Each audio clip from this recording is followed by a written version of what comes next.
Oh boy, my friends, we have a hotter than hot, the sun hot, the equator hot, the core of the earth hot takes today on this episode of the MLO project. Michael's already laughing. I haven't started to be funny Dude, yet, I bro. was Like, pissed off coming into this, but I couldn't stay pissed off while you just stumbled and bumbled over those words. That's right. Well, because it's hot. It's going to be hot. But guys, look, welcome to another episode of the MLO project. And this one is going to be a doozy. Hey, Michael's pissed. I'm pissed.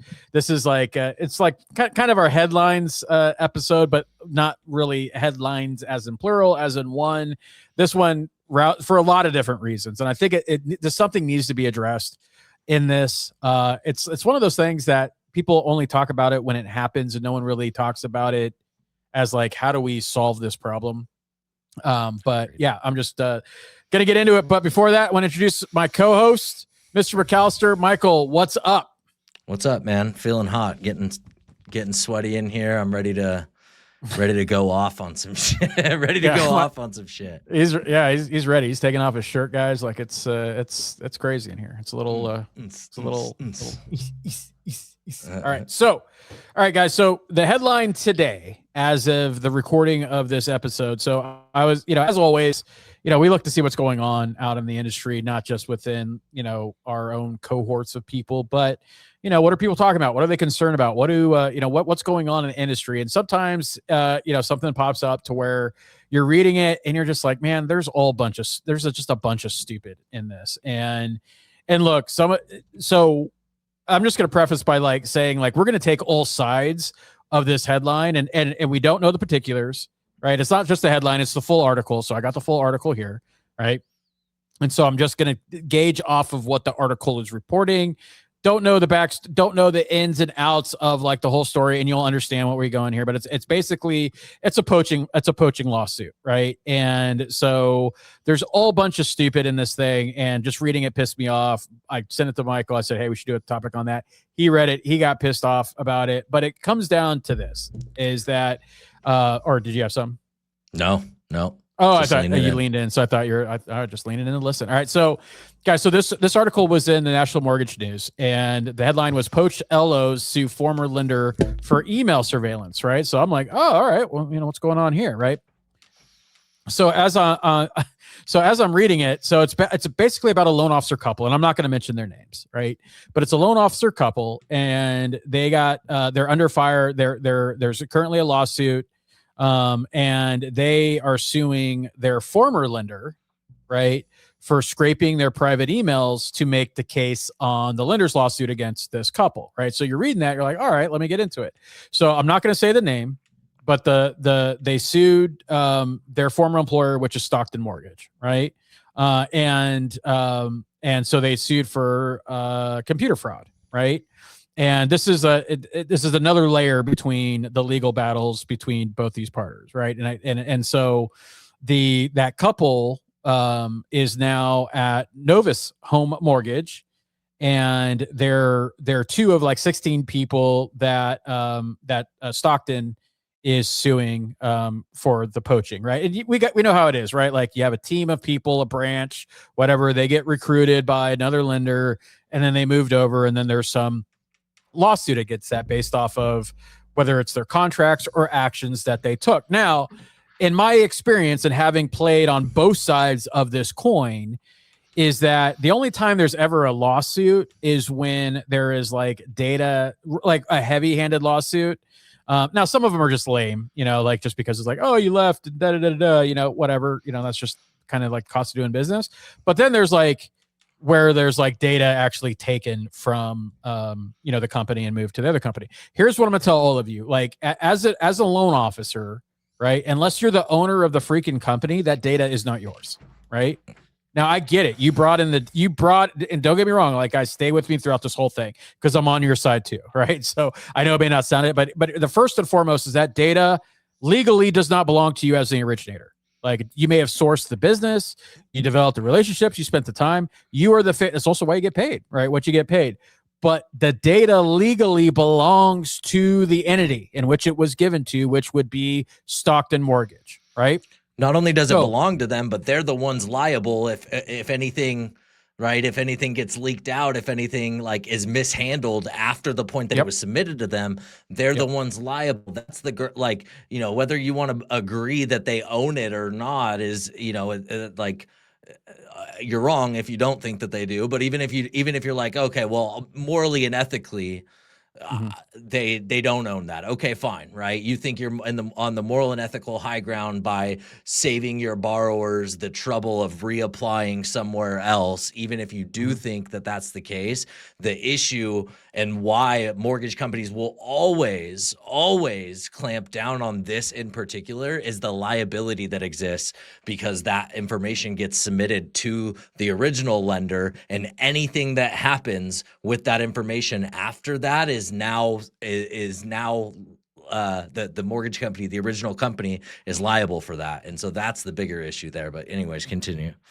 Yeah, and here I'm going to take you through the whole article first, guys, instead of like, because I just that always rubs me the wrong way. But like, to what Michael said it better than I did, I think, and that is like we get it, right? And don't get me wrong, you're the face, like you brought in the business, but I'm talking about legalities and liability, right? And as a former lender, I could tell you like that's real shit, and stuff has happened to me or to us, my company, before that we've had to deal with, and so. So let me just take you through the whole thing, and then I'll go point by point of the problems, right? So now, during that, so anyway, they hit him with the poaching thing, theft of trade secrets, which to me is fucking hilarious. Like, come on, mortgage, what trade secrets do you have? Like, oh no, we take the online lapses. All right, sorry, I'll take you through it, right? So anyway, that happened, and then so they're accusing the former workers of coordinating with Novus to divert active and prospective clients to the competitor in violation of their non-disclosure, non-solicitation agreements, which again, on its face, is valid. That complaint includes dozens of purported emails of Stockton employees using their personal accounts to coordinate business with Novus while still employed at the lender, right? Novus has denied the accusations of course, because that's what everyone always does, while an attorney for the ex-workers recently moved to dismiss some of the civil counts and the defendants from the case, right? I won't read the whole article, but let me get into the good stuff, right? Now, in this new suit, that couple said that they didn't give Stockton permission to comb through their private emails, which was on company-owned equipment. The company provided laptops, right? And of course, the emails on there are quite personal, right? And so they're saying, hey, this could expose us to future harms, right? None of the attorneys provided comments to this.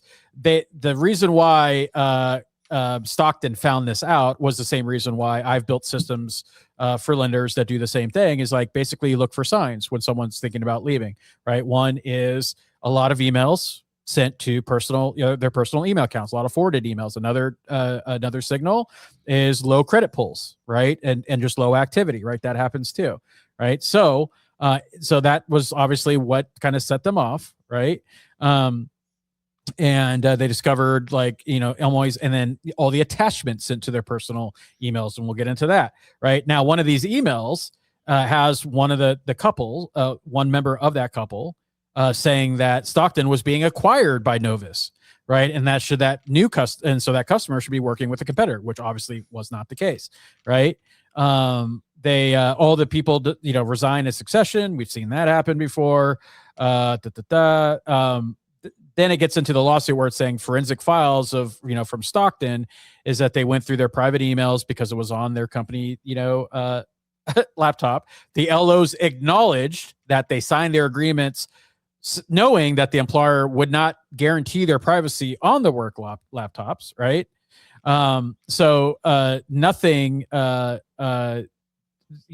case is like, well, we didn't give them anything that, notified that, that would allow them to do that. They claim that their Gmail accounts were then done through this forensic software that Stockton put on their laptop and went too far.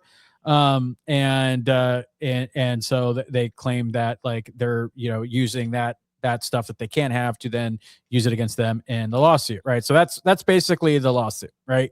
So going back to, who owns the data, right? Well, the lender owns the data, right? Right. The lender owns the appraisal too. It doesn't belong to the borrower regardless of what they paid for it. Right. So just throwing that out there. A lot of people don't understand that. Right. And I'm just telling you what the facts are as a lender. Now, How lenders act with this data and act with the appraisal and all this other stuff, entirely different story, right? I'm just telling you what the facts are and what, the legalities are. And as I was reading this and getting, pissed off as more and more, one is, before I get into all the different things I was pissed off about it, one thing that we have failed to do at this industry is that we've created the environment where this is like, it's like a self-fulfilling prophecy. The reason why lenders, like, as soon as they find out that they're leaving and they cut them off the system, they, do all their access and stuff like that, is so they can't take data. But the whole reason people take data is because they get cut off. You know what I mean? So like, we've kind of created that environment that breeds this sort of activity. Does not, in my opinion, in the legal opinion, it does not justify you doing that. But what I have personally seen happen multiple times is when someone's leaving, what they do is they are literally forwarding the borrower's loan application, their NPA, including Social Security. And I've seen this. Yeah, like downloading the 3.4 and downloading the 3.4, sending all like email, like all of that stuff. That is belonging to the lender, right? Not only that, but you are violating privacy laws by forwarding it to an unsecured private email. You're also forwarding it in the clear. Right. Which, if you guys aren't engineers or not in the InfoSec, you understand that like none of that stuff is encrypted. None of that's open. It hops on a lot of different servers. Right. That information is now stored there. Right. So you have a lot of legal liability. Right. And again, like, ask me how I know this. Right. It isn't just because I read, like, I've gone through the lawsuits personally. Right. I've gone through this stuff. And so that's a problem in itself, is forwarding personal information to a new lender that was not authorized to have it. Right now, I could tell you that we personally, as having loan officers left one company, come to my company and did that exact same thing. Consumers then sued us because we didn't have the legal authority to have that information, right? Yeah. So we got sued. Yeah. That borrower certification and authorization you get signed in the opening initial disclosures of every freaking loan that you do, that does not give authority for the loan officer to single-handedly reassign who that authorization was given to. The authorization was given to the original company. So 100% giant target on the back of the original lender who shared that information by way of you, and then the new lender who is now accessing that information without being authorized. Yeah. So there's that. And then you have, so that's the whole file thing. And like, and my whole point and why I'm so upset about this is because we got to do better to protect the consumer's information, right? It's one thing to, like, whether you leave a mortgage company, all that other stuff, like, the consumer didn't sign on for all that bullshit. I'm sorry, but they just didn't, right? And so you are not being a good steward of their information by doing that shit, by forwarding their private information or whatever. Like, I get it that you want to keep your contact records, their emails, their whatever. If you want to have them, and we've had that before. We've had loan officers leave and those people canceled their loan and re-upped them. That's the fucking cost of doing business, right? Like, we didn't sue loan officers from it. Like, that's just, I'd rather have them do that than us get in trouble because they're playing fast and loose with consumers' data. Right now, some consumers don't enjoy that, and so they just stayed with us, right? And so at the end of the day, it's like, you pick your battles and you do what you can to do. But like, I think point number one is I think we need to be a little bit more, I think there needs to be some sort of like, hey, in no world ever is it okay for you to take borrower information from a lender. Like, not NPI, right? Social Security, tax returns, bank statement, like that, without authorization of the consumer. Right. And even then, slippery slope. Right. So there needs to be controls in place for that. Also, I think there needs to be a little bit of a, like, just a look, what we looked at when someone left us, like, now it depends on how they left us. Right. If they kind of like, we had, someone and they're like, oh yeah, we're going to do all this shit. And we signed like a lease on an office space and then they just jump ship. Right. Like a month after. Right. Like, F you. Right. Like, whatever. Like, you kind of put us in a bad spot for shit. Like, that shit happens. That's, again, cost of doing business, but we got to fucking deal with that. But the thing is that I think we also need it to, like, if someone's going to leave, then okay, like, let's have a transition that isn't about like, like shutting everything down. It's like, hey, like I'm not taking data. Like, let's, like, can we have the contact data of these are the people that we brought, not the shit that you guys gave me, but the stuff that I brought in. It's like, hey, yeah, now we have the data already, and it's like at some point that's going to be in our database. They'll probably hit a refi campaign at some point. Just know that. And in my experience, when that happens, they generally go back to that originating loan officer anyway. But like, take the contact information with you, right? And we did that because we knew that people would boomerang and come back to us at some point. We knew that there was a 0 chance, if we like were assholes about it, that they would come back to us. So to me, I'd rather take the risk of, again, protecting the data, right, doing it the right way, and letting them leave. I don't know how you would professionally, right, as opposed to all this fucking like cloak and dagger shit that goes on for like months. Yeah, no, I mean, I was gonna say this needs the issue is that this needs to be like a standard, right? And like, the likelihood of that actually happening is so slim that it's worth it more, I think, to talk about the spirit behind it and appeal to the leaders that are involved in these situations. But in order for it to really like make a difference, because I mean, you touched on it, you touched on one of the issues with this being a like spirited leaders is like the slippery slope and the subjectivity that is, well, it's this case when they're not screwing me over, but if they're screwing me, all bets are off. And therefore, like at that point, I can now do, it's like, it's got to be more black and white than that. I don't know what the solution is, but I do think it's an issue that gets zero attention, that like having a bunch of smart people and, smarter people than me, hopefully,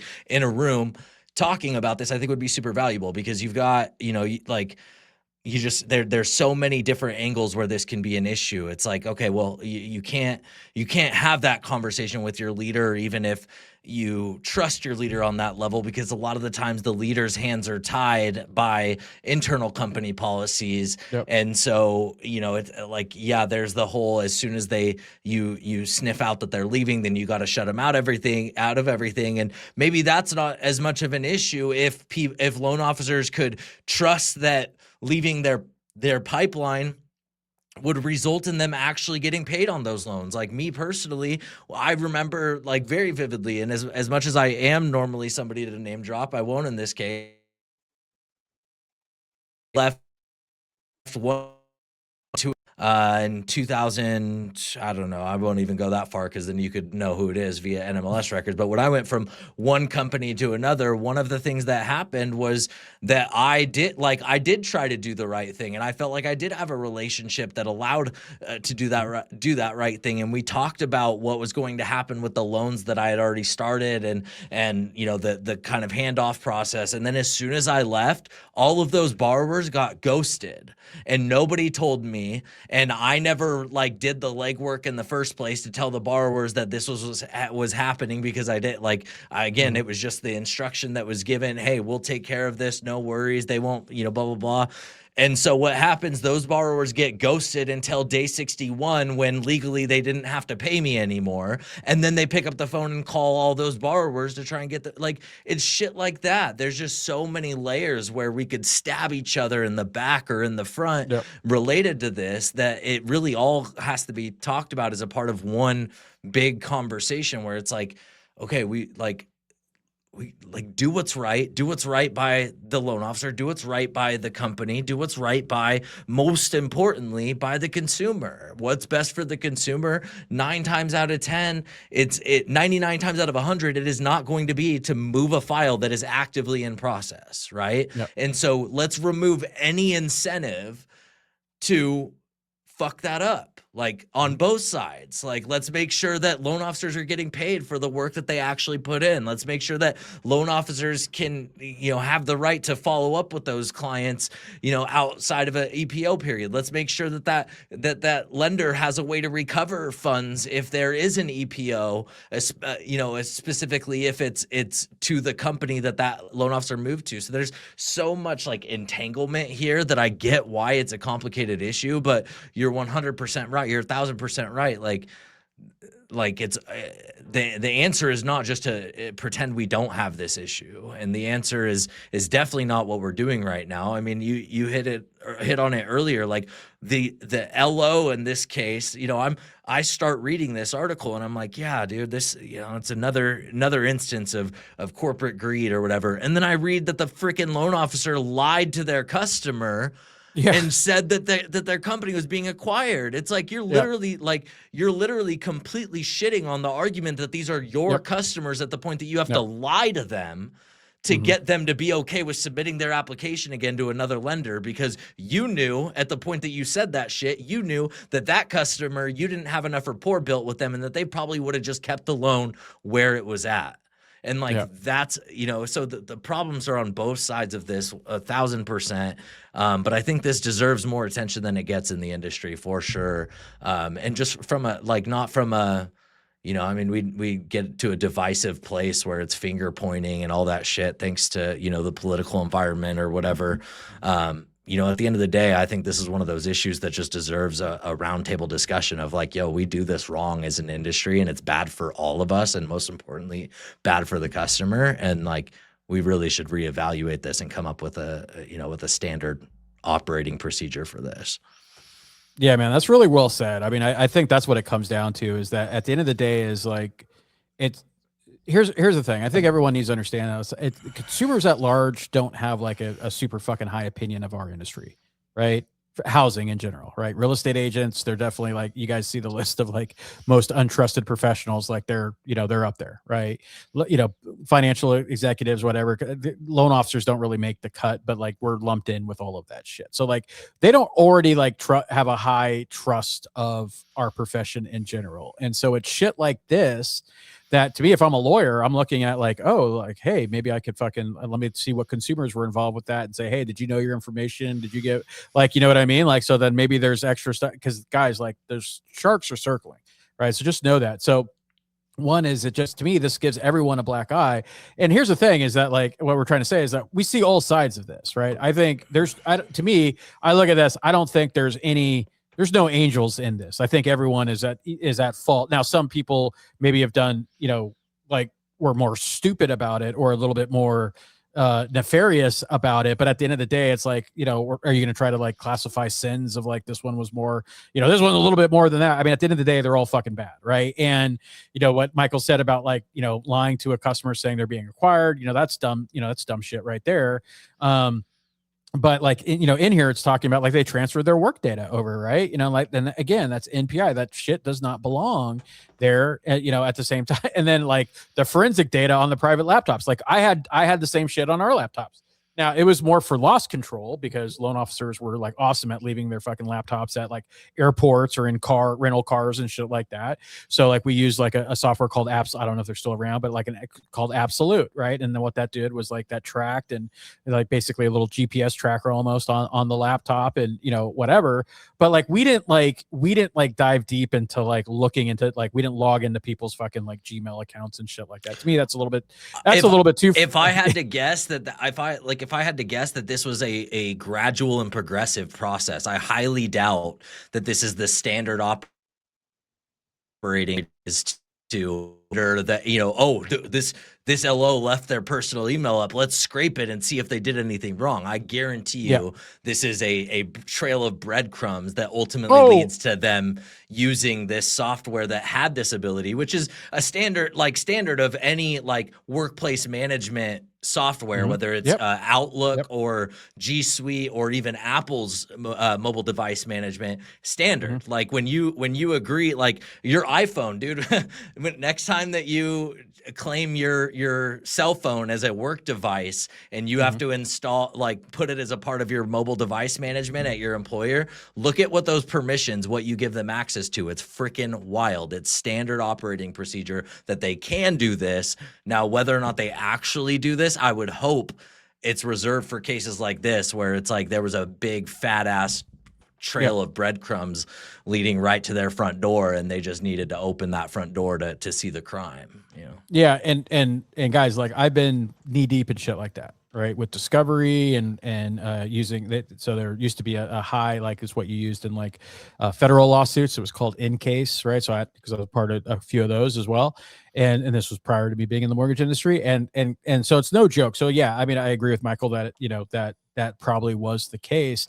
And then that also on the flip side is like, what the fuck are you using the personal laptop, right? Like, why don't use your company laptop for your personal shit. You know what I mean? Like, be smarter about it. And that was like, or at least sign out of it before you leave. Right. Like that's how I caught most of the, whatever, like fraud and dumb shit that happened, the knucklehead stuff that just goes on. And like, that's how I did it. Right. Is because of that stuff. And like, and then don't go and cry about like, well, my privacy, especially when you admitted that you signed something that said your privacy cannot be guaranteed on that. And that's like, and people, I remember getting arguments with loan officers like, well, what am I supposed to have 2 laptops? I'm like, no, but like, don't fucking, like, this isn't your personal laptop. Don't fucking like, we had people crash their laptops because they try to download fucking stuff for their kids, games for their kids on the, all of this stuff, right? And this is why you had to have controls to lock down. So like, if you're out of like a company and like, oh, my laptop's locked out, like, it's because of all the loan officers that came for you that did dumb shit that like caused IT departments to have to do that stuff. Right. And so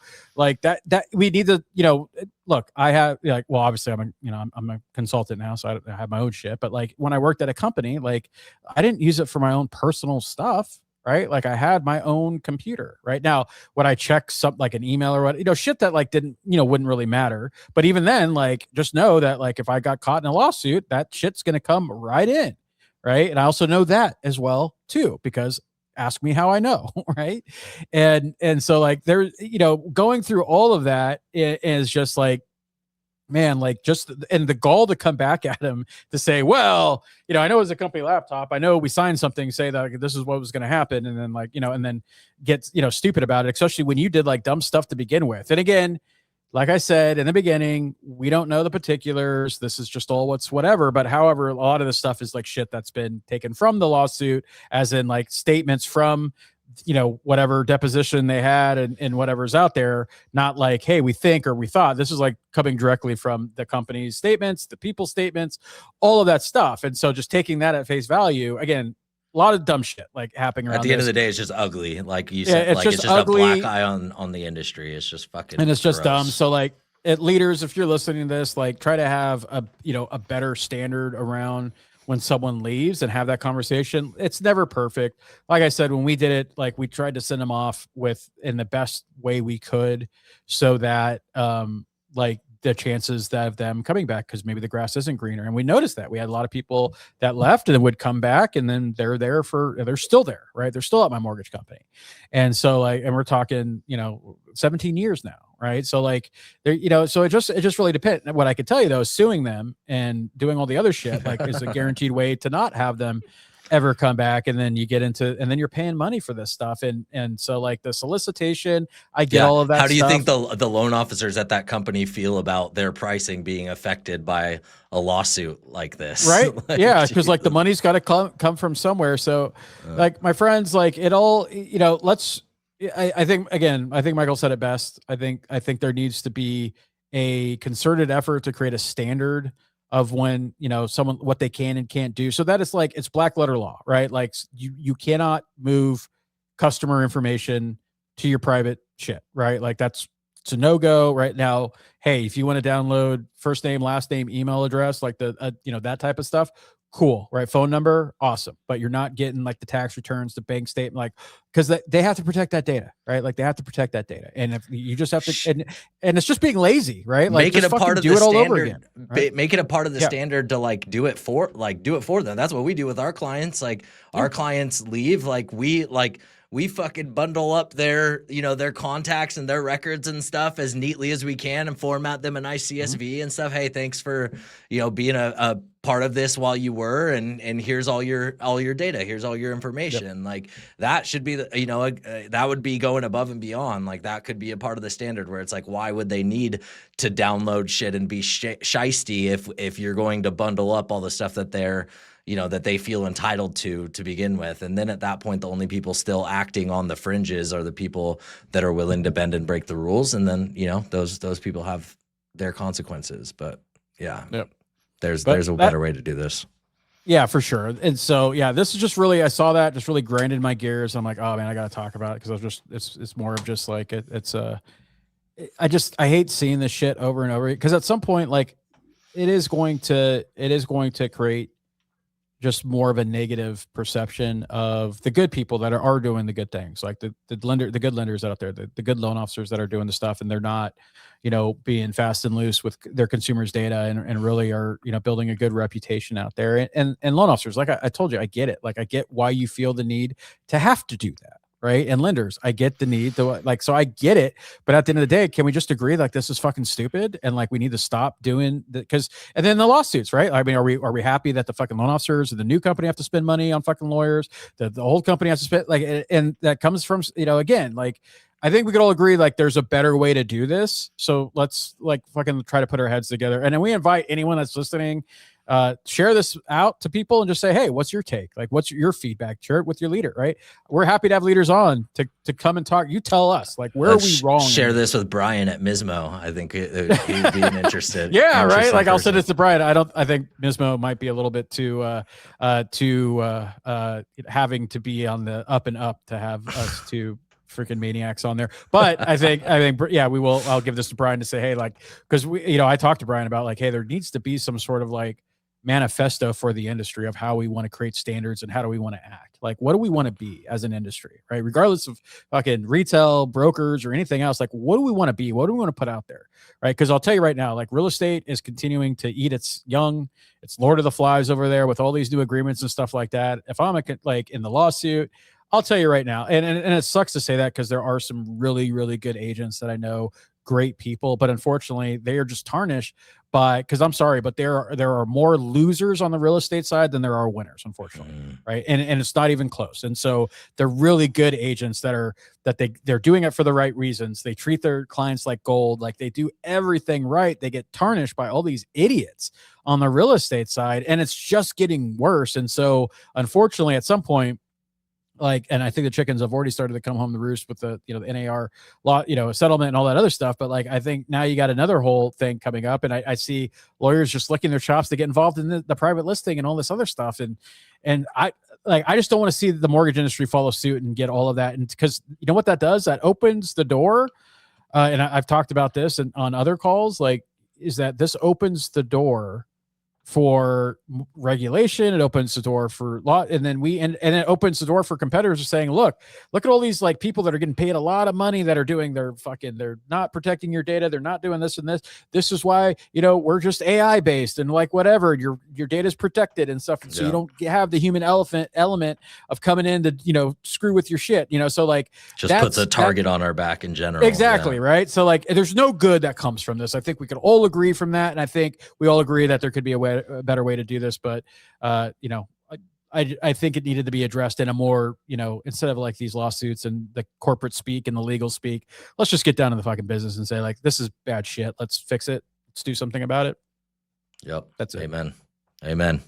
Amen, brother. All right, my friends. Well, that was another tantalizing, hot episode of the MLO project. We want to thank you for coming on. We've got actually, it's funny. We asked for guests on here, and we've gotten some good ones. And so stay tuned. We got some good people coming on here. So they've reached out to be on here.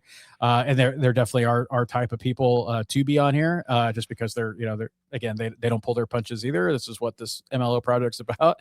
But we've also got a lot of people that are like, I don't, and they're not even industry people. They're like people, people outside of industries and stuff like that. And they're very well credentialed, right? Like they seem to know, but I'm thinking like this, I don't think that's going to be like the right vibe on that. But we don't want to dissuade someone from coming, right? So like, hey, if you think you're going to be good for this, but if you think you're just going to be on here to pitch your book or some freaking thing that you're doing or whatever, we will eat you alive. We'll eat you freaking alive, because that's not what we do here. So like, guys, like, you just know what you're getting into. I think you need to listen to the episode all the way to the end, like you're hearing this now, right? But the other people that are like, hey, like, let me on there. I got stuff to say. Like, I took issue with something, probably Michael, because Michael tends to be what people take issue with the most. Me, not really. Everyone's like, everything Frazier says is like right on, 100% factual, no mistake at all. Vanilla. Michael, on the other hand, yeah, little nice, little rough there. But in all seriousness, guys, let us know. We're building this community more and more every day. Really love having it. And guys, look, just so you know, this podcast is empowered by Empower LO. We're doing some awesome things for our loan officers, and I'll do a little Trump. I can't impersonate Trump, right? And I know this will probably, for those of you that don't like it, guys, we're just having fun, right? And don't switch us off. But like, and the best Trump thing is like, it's marvelous, it's amazing. It's no one's ever. People have said it, they've never even seen anything like that before. Yeah. It's like, it's unheard of the amount. No, but all seriousness, like we're doing some fun stuff and we're doing things that are different, because one thing that Michael and I know is that, we don't have to read the tea leaves to understand that like there's some disruption, the economy, all of this stuff is new. It's different. And you need a solution that is different and kind. And that's what we have with what because like you really get everything that you're going to need to grow. And that's why we call it a growth engine, with everything that I'm doing with coaching, everything that the team is doing with Empower, Michael developing, all these, cool apps and tools that again are about utility that is uncomplicated to the originator to use. That's what we want. And it's all like you do one loan and you're good, right? Like you're good for, like you've paid for it and then some for the year. And I promise you, you'll do one loan. So if you are an originator and you want to grow, you want to be different, you don't want to get sucked in to the same old status quo bullshit that everyone else is doing, then come talk to us, right? Either way, like we're going to connect and you get to see, and either like it works for you or it doesn't, because we're not going to sit here and say that it works for everyone, but the people it does work for, it works pretty damn well, right? And we're going to love to show it to you and talk to you. We're an open book, happy to have that conversation. So check us out, empowerlo.com, and also check it out at brokerfuel.ai and see exactly what we got throwing down. And it's not a CRM, my friends. You could use it as a CRM if you want, right? At the end of the day, like you could use spreadsheets if you want or whatever, but what we've built is a hub for your growth, and you will not want for anything, I promise. So on behalf of Mr. McAllister, I am Frazier. We will see you on the next episode. Have an amazing day. Take care.